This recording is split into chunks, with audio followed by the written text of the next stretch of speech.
प्रिय दर्शकगण, सादर नमस्ते। आज हम जीवनी चालीसा के 10वें पात्र की जीवनी पर विचार करेंगे। पात्र हैं महर्षि वाल्मीकि। सब जानते हैं महर्षि वाल्मीकि के संबंध में।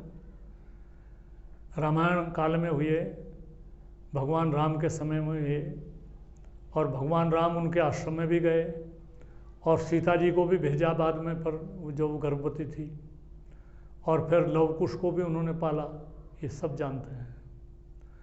तो महर्षि वाल्मीकि की कथा है उपनिषदों में, उसमें पुराणों में भी है, उपनिषदों में भी है। और ये बताया जाता है कि वो पहले डकैत थे। आप सब जानते हैं, सब लोक चर्चा में है ये तो बात, कि पहले डकैत थे और फिर कुछ साधु सन्यासी आए, उनसे कहा कि भाई तुम ये काम ना करो, तुम ऐसा करो कि तुम घर अपने पूछ के आओ कि ये जो तुम गलत कार्य कर रहे हो, इसका जो दंड है उसके साझीदार आपके घर वाले भी होंगे। घर वो पूछने गए, उनको बांध के गए वहाँ ऋषियों को कि तुम कहीं भाग ना जाओ। और घर जा कर के उन्होंने जिससे भी पूछा, माता से पूछा, पत्नी से पूछा, बच्चों से पूछा कि नहीं जी, तो आपका दायित्व है, आपकी गृहस्थी है, आप जैसे भी लाएंगे हमारा भरण पोषण करेंगे, हम तो उसको स्वीकार करेंगे, ये हमारा तो कोई कसूर नहीं, हमारा तो कोई भूमिका नहीं इसमें है, हम तो बच्चे हैं, हम तो आपके भरोसे हैं, आप जैसे भी करें। पत्नी वो भी आपके भरोसे है। तो उसको ज्ञान हो गया, और ज्ञान हो करके फिर वो तपस्या में लग गए। और अतिशयोक्ति करते कहते हैं कि इतनी तपस्या की कि वाल्मीकि बोलते हैं, इसको ये लग जाती है ना पेड़ों में, दीमक को बोलते हैं कि दीमक चढ़ गई उनको। पर इतना हुआ हो या नहीं हुआ हो, बल्कि उनका नाम वाल्मीकि, पहले उनका नाम रत्नाकर था, फिर उनका नाम वाल्मीकि हो गया। धीरे धीरे उनके अंदर परमात्मा को जानने की इच्छा पैदा होती चली गई। करुणा, दया भी बहुत ज़्यादा हो गई।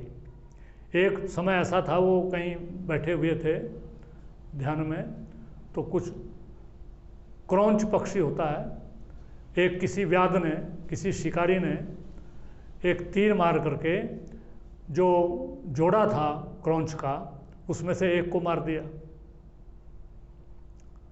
महर्षि वाल्मीकि ने उसको देखा, उसके अंदर करुणा जागृत हो गई, और अचानक उनके मुंह से एक श्लोक निकला, माँ निषाद प्रतिष्ठाम त्वम गम शाश्वती समा यत क्रौंच मिथुनाद एकम वधि काम मोहितम। और ये ऐसा श्लोक मुंह से निकला कि छंदों की दृष्टि से, काव्य की दृष्टि से बिल्कुल सटीक बैठा है। तो उनके अंदर काव्य रचना की जो शक्ति है, जो प्रतिभा है, वो पैदा हो गई। तो जब ये शक्ति पैदा हो गई, तो उसी समय में भगवान राम अयोध्या पर राज कर रहे थे। तो चर्चा जो वाल्मीकि रामायण में आई है, नारद मुनि की आई है। ये नारद जो मुनि है, ये भी एक पदवी है, ये संवाददाता की पदवी है। अपने वैदिक साहित्य में संवाददाता जो होते हैं ना, जगह जगह संवाद लेते फिरते हैं, तो उसमें नारद एक पदवी है। तो नारद मुनि आए इनके पास, और इन्होंने पूछा वाल्मीकि ऋषि ने कि मुनि जी, मेरे अंदर काव्य की प्रतिभा पैदा हुई है, और मैं ऐसे किसी महापुरुष का, जो आदर्श महापुरुष हों, राजा हों दुनिया में, वो मुझे बताइए, उनका मैं चरित्र लिखना चाहता हूँ। तो नारद मुनि ने बताया कि भाई ऐसे महापुरुष तो राम हैं। यद्यपि वाल्मीकि राम को जानते थे, उनसे कहलवाना चाहते थे, ऐसे हैं, उनका पूरा चरित्र बताया, जीवन बताया।